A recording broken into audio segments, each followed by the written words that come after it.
ಓಂ ಶ್ರೀ ಗುರುಭ್ಯೋ ನಮಃ. ವಕ್ರತುಂಡ ಮಹಾಕಾಯ ಕೋಟಿ ಸೂರ್ಯ ಸಮಪ್ರಭ ನಿರ್ವಿಘ್ನಂ ಕುರುಮೇ ದೇವ ಸರ್ವ ಕಾರ್ಯ ಸರ್ವದಾ.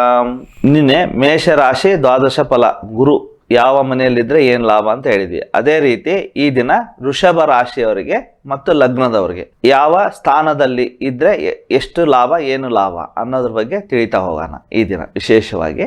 ನೋಡಿ, ವೃಷಭ ರಾಶಿ ಶುಕ್ರ ಅಧಿಪತಿ ಆಗಿರ್ತಾನೆ. ಶುಕ್ರನಿಗೆ ಗುರು ಶತ್ರು ಆಗಿರ್ತಾನೆ. ಆದರೆ ಎರಡು ಗುರುಗ್ರಹಗಳೇ, ಅದು ಎಲ್ಲ ಮಾರ್ಗ ಕೊಡೋದಂತ. ಶುಕ್ರ ಅಂತರ ಅಸುರ ಗ್ರಹ, ಗುರು ಇವರು ಗುರುಗ್ರಹ, ಇಬ್ಬರು ಗುರು ಆಗಿದ್ರು ಸಹ ಇಲ್ಲಿ ಒಂದು ದೈವಗ್ರಹ ಮತ್ತು ಇನ್ನೊಂದು ಅಸುರ ಗ್ರಹ ಗುರು ಆಗಿರ್ತಾರೆ. ಅದೇ ರೀತಿ ಶುಕ್ರನಿಗೆ ಗುರು ಶತ್ರು ಆಗಿರ್ತಾನೆ. ಈ ವೃಷಭ ರಾಶಿಯವರಿಗೆ ಅಷ್ಟಮಾಧಿಪತಿ ಮತ್ತು ಲಾಭಾಧಿಪತಿಯಾಗಿ ಗುರು ಇರ್ತಾನೆ. ಆದ್ದರಿಂದ ಗುರು ಜನ್ಮ ಗುರು ಇದ್ದರೆ ತೊಂದರೆನೇ. ಯಾವತ್ತೂ ಅಷ್ಟಮಾಧಿಪತಿ ಲಗ್ನಕ್ಕೆ ಬಂದರೆ ಸ್ವಲ್ಪ ಗುರು ವೃಷಭ ರಾಶಿಯವರಿಗೆ ಲಗ್ನದಲ್ಲಿ ಒಂದನೇ ಮನೆಯಲ್ಲಿ ಲಗ್ನದಲ್ಲಿದ್ದರೆ ರಾಶಿಯಲ್ಲಿದ್ದರೆ ಸ್ವಲ್ಪ ಗುರು ದೋಷವನ್ನು ಉಂಟು ಮಾಡ್ತಾರಂತ ಅನ್ಕೋಬೇಕು. ಅದೇ ರೀತಿ ಎರಡನೇ ಮನೆ ಗುರು ಬಂದರೆ ತುಂಬ ಶುಭ ಆಗುತ್ತೆ. ಇಲ್ಲಿ ಯಾವುದೇ ರಾಶಿ ಇರಲಿ, 2, 5, 7, 9, 11 ನಿಮ್ಮ ರಾಶಿ ಲಗ್ನದಿಂದ 2, 5, 7, 9, 11ರಲ್ಲಿದ್ದರೆ ಗುರು ಶುಭವನ್ನೇ ಕೊಡ್ತಾನೆ.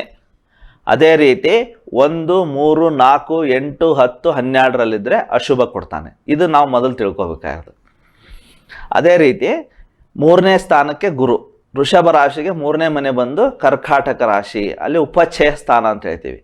ಆದರೂ ಇಲ್ಲಿ ಗುರು ಉಚ್ಚನಾಗಿರೋದ್ರಿಂದ ಇದು ಸ್ವಲ್ಪ ಪ್ಲಸ್ ಪಾಯಿಂಟ್ ಇರುತ್ತೆ. ತೊಂದರೆಗಿಂತ ಸ್ವಲ್ಪ 50-50 ಅಂತ ಅನ್ಕೋಬೋದು. ಉಚ್ಚ ಸ್ಥಾನದಿಂದ ತುಂಬ ಲಾಭನೇ ಕೊಡ್ತಾನೆ. ಗುಡ್ ಕಮ್ಯುನಿಕೇಟರ್ ಆಗಿರ್ತಾನೆ. ಎಲ್ಲರಿಗೂ ಮಾರ್ಗದರ್ಶನ ಕೊಡೋನಾಗಿರ್ತಾನೆ. ಆಳವಾಗಿ ಅಧ್ಯಯನ ಮಾಡಿ ಜಗತ್ತಿಗೆ ಒಂದು ಮಾರ್ಗದರ್ಶನ ಕೊಡುವಂಥ ವ್ಯಕ್ತಿ ಆಗಿರ್ತಾನೆ. ಅದೇ ರೀತಿ ಕರ್ಕಾಟಕ ರಾಶಿ ಆಯಿತು. ಮತ್ತು ನೆಕ್ಸ್ಟ್ ಬಂದು ಸಿಂಹ ರಾಶಿಯಲ್ಲಿ 4ನೇ ಗುರು ಆಗ್ತಾನೆ. 4ನೇ ಗುರು ಅಂದರೆ ಜನ್ಮ ಕೇಂದ್ರಾಧಿಪತ್ಯ ದೋಷ ಉಂಟಾಗಿ ಅಲ್ಲಿ ಗುರು ದೋಷ. 4ನೇ ಮನೆಗೆ ಕೇಂದ್ರಾಧಿಪತಿ ಕೇಂದ್ರಕ್ಕೆ ಬಂದರೆ ದೋಷ ಉಂಟಾಗುತ್ತೆ. ಆದ್ದರಿಂದ ಆದರೂ ಸಹ ಸಿಂಹ ರಾಶಿಗೆ ಗುರು ಪೂರ್ವ ಪುಣ್ಯಾಧಿಪತಿಯಾಗಿ ವೃಷಭ ರಾಶಿಯವರಿಗೆ ತುಂಬ ಒಳ್ಳೆಯದೇ ಕೊಡ್ತಾನೆ. ಈ ವೃಷಭ ರಾಶಿಗೆ ಸಿಂಹ ರಾಶಿಯಲ್ಲಿ ಏನಾದರೂ ಗುರು ಇದ್ದರೆ ಪರವಾಗಿಲ್ಲ, ಚೆನ್ನಾಗಿ ಕೊಡ್ತಾನೆ. ಲಾಭನ ತೊಂದರೆಗಿಂತ ಲಾಭ ಜಾಸ್ತಿ ಇರುತ್ತೆ ಅಂತ. ಇಲ್ಲಿ ಶುಭ ಗ್ರಹಗಳಿಗೂ ಅಶುಭ ಗ್ರಹಗಳಿಗೂ ಏನು ವ್ಯತ್ಯಾಸ ಅಂದರೆ, ನೋಡಿ, ಶುಭ ಗ್ರಹಗಳು ಲಾಭ ಕೊಡೋಕೆ ಆಗಿಲ್ಲ ಅಂದರೂ ನಷ್ಟ ಮಾಡಲ್ಲ, ಅವು ನ್ಯೂಟ್ರಲ್ ಆಗಿಬಿಡ್ತಾವೆ. ಅದೇ ಅಶುಭ ಗ್ರಹಗಳು ಅಶುಭ ಫಲಗಳನ್ನು ಕೊಡ್ತಾವೆ ಅಂತ. ಆ ರೀತಿ ನಾವು ತಿಳ್ಕೊಬೇಕು. ಈಗ ಶನಿ ಗ್ರಹಕ್ಕೂ ಮತ್ತು ಗುರುಗೂ ಏನು ವ್ಯತ್ಯಾಸ ಅಂದರೆ ಈ ರೀತಿ ನಾವು ಅರ್ಥ ಮಾಡ್ಕೋಬೇಕು. ಅಶುಭ ಗ್ರಹಗಳು ತೊಂದರೆ ಕೊಟ್ಟೇ ತೀರ್ತವೆ. ಅದೇ ಶುಭ ಗ್ರಹಗಳು ನ್ಯೂಟ್ರಲ್ ಆಗಿ ಉಳಿತಾವೆ. ಲಾಭ ಕೊಡೋಕ್ಕಾಗಲಿಕ್ಕೂ ನ್ಯೂಟ್ರಲ್ ಆಗ್ತವೆ. ಅದೇ ಒಂದು ವ್ಯತ್ಯಾಸ ಆಗಿರುತ್ತೆ ಗುರುಗೆ. ಅದೇ ರೀತಿ ವೃಷಭ ರಾಶಿಗೆ ಪಂಚಮದಲ್ಲಿ ಕನ್ಯಾ ರಾಶಿಯಲ್ಲಿ ಗುರು ಬಂದರೆ ಅಲ್ಲಿ ಸಂತಾನ ಅಂತ ಹೇಳ್ತೀವಿ. 5ನೇ ಮನೆ ಸಂತಾನ ಆಗಿರ್ತೈತಿ. ಕಾರಕೋಭಾವ ನಾಶಾಯ ಆಗೋಂಥದ್ದು. ಅದು ಯಾವ ನಕ್ಷತ್ರದಲ್ಲಿದೆ, ಎಷ್ಟು ಡಿಗ್ರಿಯಲ್ಲಿದೆ ಅನ್ನೋದ್ರ ಮೇಲೆ ಲಾಭ ನಷ್ಟಗಳು ಬರುತ್ತೆ. ಪಂಚಮದಲ್ಲಿ ಗುರು ಇದ್ದು ಸ್ವಲ್ಪ ಕಾರಕೋಭಾವನ ಆಶಯ ಉಂಟಾಗಿ ಶತ್ರು ಮನೆ ಆಗಿರುತ್ತದೆ. ಲಗ್ನಕ್ಕೂ ಶತ್ರು, ಅಲ್ಲಿ 5ನೇ ಸ್ಥಾನನೂ ಶತ್ರು ಆಗಿ ಸ್ವಲ್ಪ ಅಶುಭ ಫಲನೇ ಅಂತ ಹೇಳ್ಬೋದು. ಅಶುಭ ಅಂದರೆ ನ್ಯೂಟ್ರಲ್.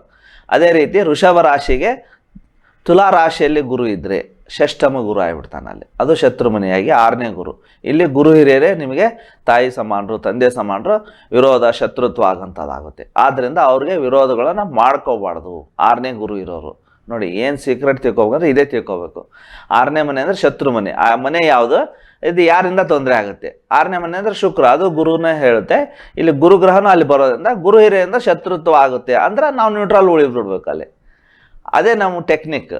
ನಾವೇನಾದರೂ ಪಾಲನೆ ಮಾಡ್ಬೇಕಂದ್ರೆ ಇದನ್ನೇ ಮಾಡಬೇಕು. ಆಮೇಲೆ ಪೂಜೆ ಪುನಸ್ಕಾರ. ಫಸ್ಟ್ ಶತ್ರುಗಳಿಂದ ತಪ್ಪಿಸ್ಕೊಳೋದು, ಮತ್ತು ಅದರಿಂದ ನಾವು ಹೆಂಗೆ ಸೇಫ್ ಆಗಬೇಕು, ಇದರಿಂದ ಸಮಸ್ಯೆಯಿಂದ ಅದನ್ನು ತಿಳ್ಕೊಳೋದೇ ಈ ರಾಶಿ ಭವಿಷ್ಯ ಆಗಿರ್ತೈತೆ. ಸಜೆಷನ್, ಇದೊಂದು ಜ್ಯೋತಿಷ್ಯ ಅಂದರೆ ಸಜೆಷನ್ ಅಂತ ತಗೋಬೇಕು ನಾವು.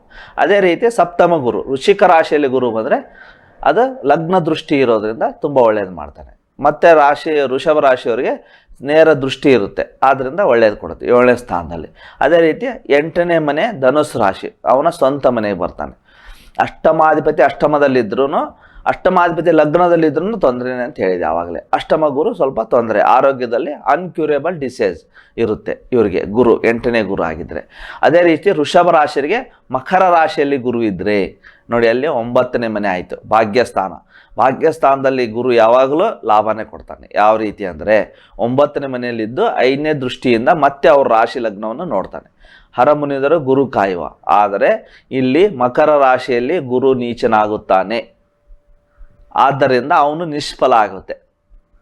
ಲಾಭ ಕೊಡೋಕ್ಕೆ ಅವನು ಶಕ್ನಿದ್ದರೂ ಲಾಭ ಕೊಡಲ್ಲ, ನ್ಯೂಟ್ರಲ್ ಆಗಿಬಿಡುತ್ತೆ ಅಲ್ಲಿ. ಯಾಕಂದರೆ ಅವನೇ ಪವರ್ ಕಳ್ಕೊಂಬಿಟ್ಟಿರ್ತಾನೆ ಅಲ್ಲಿ, ನೀಚನಾಗಿ ಗುರುಬಲ ಕಡಿಮೆ ಆಗುತ್ತದೆ. ಅದೇ ರೀತಿ ಕುಂಭರಾಶಿ 10ನೇ ಮನೆಯಲ್ಲಿ, 10ನೇ ಸ್ಥಾನ ಅಂದರೆ ಅಲ್ಲಿ ಕೇಂದ್ರಾಧಿಪತ್ಯ ದೋಷ ಆಗಿ ಅಲ್ಲಿನೂ ಸ್ವಲ್ಪ ಕಡಿಮೆ ಫಲ ಆಗುತ್ತೆ. ಅದೇ ರೀತಿ 11ನೇ ಮನೆ ತುಂಬ ಒಳ್ಳೇದು ಮಾಡಿಬಿಡುತ್ತೆ. ಯಾಕಂದರೆ ಮೀನರಾಶಿ ಸ್ವಂತ ಮನೆಯಲ್ಲಿ ಫಲವನ್ನು ಪಡೆದುಬಿಡ್ತಾನೆ. 11ನೇ ಸ್ಥಾನದಿಂದ ಅವರ ಹಿರಿಯರು, ಮುತ್ತಾತ, ಅಜ್ಜ ಇವ್ರ ಕಡೆಯಿಂದ ತುಂಬ ಲಾಭ, ಆಸ್ತಿ, ದುಡ್ಡು ಬರೋಂಥದ್ದಾಗುತ್ತೆ. ವೃಷಭ ರಾಶಿಯವರಿಗೆ ಹಿರಿಯರ ಆಶೀರ್ವಾದ, ಆಸ್ತಿ, ದುಡ್ಡು, ಲಾಭಗಳು ಸಿಗುತ್ತೆ ಮೀನರಾಶಿಯವರಿಗೆ. ಅದೇ ರೀತಿ ಮೇಷರಾಶಿ ನೋಡಿ, ವೃಷಭ ರಾಶಿಯವರಿಗೆ 12ನೇ ಮನೆ ಮೇಷರಾಶಿ ಆಗಿರ್ತದೆ.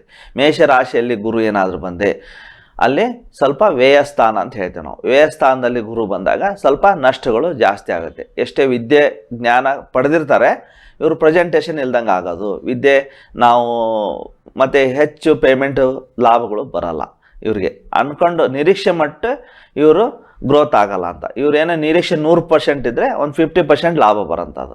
12ನೇ ಮನೆ ಗುರು ಅಂದರೆ ಶ್ರಮ ಜಾಸ್ತಿ, ಲಾಭ ಕಡಿಮೆ ಅಂತ. ಯಾವುದೇ ಶುಭ ಗ್ರಹಗಳು 6, 8, 12ಕ್ಕೆ ಹೋದರೆ ಲಾಭ ಕಡಿಮೆ, ಶ್ರಮ ಜಾಸ್ತಿ ಅಂತ ನಾವು ಅರ್ಥ ಮಾಡ್ಕೋಬೇಕು. ಆವಾಗ ಏನು ನಾವು ಅದನ್ನ ಅರ್ಥ ಮಾಡಿಕೊಂಡು ಆ ಗ್ರಹಗಳನ್ನು ಆರಾಧನೆ, ಮಂತ್ರ, ಪೂಜೆಗಳನ್ನು ಮಾಡ್ತಾ ಹೋದರೆ ತುಂಬ ಲಾಭ ಆಗುತ್ತೆ. ಈ ವೃಷಭ ರಾಶಿಯವರಿಗೆ ಯಾವತ್ತಿದ್ರೂ ಅಷ್ಟಮ ಗುರು ಆಗಿದ್ದರಿಂದ ಸ್ವಲ್ಪ ಗುರುಗ್ರಹ ಆರಾಧನೆ ಮಾಡೋದ್ರಿಂದ ಆಯುಷು, ಆರೋಗ್ಯ ಮತ್ತು ಧನ ಸಂಪತ್ತು ಹೆಚ್ಚಾಗಬೇಕಂದ್ರೆ ಗುರುಗ್ರಹನ ಆರಾಧನೆ ಮಾಡಬೇಕು. ಗುರುಗ್ರಹ ಆರಾಧನೆ ಬೀಜಾಕ್ಷರಿ ಮಂತ್ರವನ್ನು ಓಂ ಗ್ರಾಂ ಗ್ರೀಂ ಗ್ರೌಂ ಸಹ ಗುರವೇ ನಮಃ. ಓಂ ಕಾಂಚನಂ ಸನ್ನಿಭಂ ಬುದ್ಧಿಮಂತಂ ತ್ರಿಲೋಕೇಶಂ ತಂ ನಮಾಮಿ ಬೃಹಸ್ಪತಿಂ. ಓಂ ದೇವಾನಾಂ ಚ ಋಷೀಣಾಂ ಚ ಕಾಂಚನಂ ಸನ್ನಿಭಂ ಬುದ್ಧಿಮಂತಂ ತ್ರಿಲೋಕೇಶಂ ತಂ ನಮಾಮಿ ಬೃಹಸ್ಪತಿಂ. ಓಂ ಶ್ರೀ ಗುರುಭ್ಯೋ ನಮಃ, ಓಂ ಶ್ರೀ ಗುರುಭ್ಯೋ ನಮಃ ಅಂತ ಪ್ರತಿ ಗುರುವಾರ ಗುರುಗ್ರಹ ಆರಾಧನೆ ಮಾಡೋದ್ರಿಂದ ಅನ್ಕ್ಯೂರೇಬಲ್ ಡಿಸೀಸ್ ಇರುತ್ತೆ ಇವರಿಗೆ ಆರೋಗ್ಯದಲ್ಲಿ, ಅದರಿಂದ ಮುಕ್ತಿ ಹೊಂದ್ಬೋದು. ಮತ್ತು ಹಣಕಾಸು ಅಭಿವೃದ್ಧಿ, ನೀವು ಪಟ್ಟ ಶ್ರಮಕ್ಕೆ ತಕ್ಕಷ್ಟು ಲಾಭ ಪಡಿಬೇಕು ಅಂದರೆ ಕಾಂಚನಂ ಸನ್ನಿಭಂ ಬುದ್ಧಿಮಂತಂ ತ್ರಿಲೋಕೇಶಂ ತಂ ನಮಾಮಿ ಬೃಹಸ್ಪತಿಂ ಅಂದರೆ ಧನ, ದುಡ್ಡು ಕೊಡೋನೇ ಅವನಾಗಿರ್ತಾನೆ, ನಮಗೆ ಪೂರ್ವ ಪುಣ್ಯ ಅದೃಷ್ಟ ಕೊಡೋನಾಗಿರ್ತಾನೆ. ಆದ್ದರಿಂದ ನೀವು ಈ ಮಂತ್ರವನ್ನು ಆರಾಧನೆ ಮಾಡಿದ್ದೆ ಆದರೆ ನಿಮಗೆ ತುಂಬ ಅನುಕೂಲತೆಗಳು, ಬೆನಿಫಿಟ್ ದೊರೀತಾ ಹೋಗ್ತದೆ. ಈ ರೀತಿ ಮಾಡಿ ವೃಷಭ ರಾಶಿಯಲ್ಲಿ ಗುರುಗ್ರಹದಿಂದ ಕೃಪಾಶೀರ್ವಾದಕ್ಕೆ ಅರ್ಹರಾಗಿ ಅಂತ ಹೇಳಬಯಸುತ್ತೇನೆ. ಧನ್ಯವಾದ. ಸರ್ವೇ ಜನ ಸುಖನೋ ಭವಂತು, ಸನ್ಮಂಗಲಾನಿ ಬಂತು. ಶಿವಾರ್ಪಣಮಸ್ತು. ಶಿವಾರ್ಪಣ.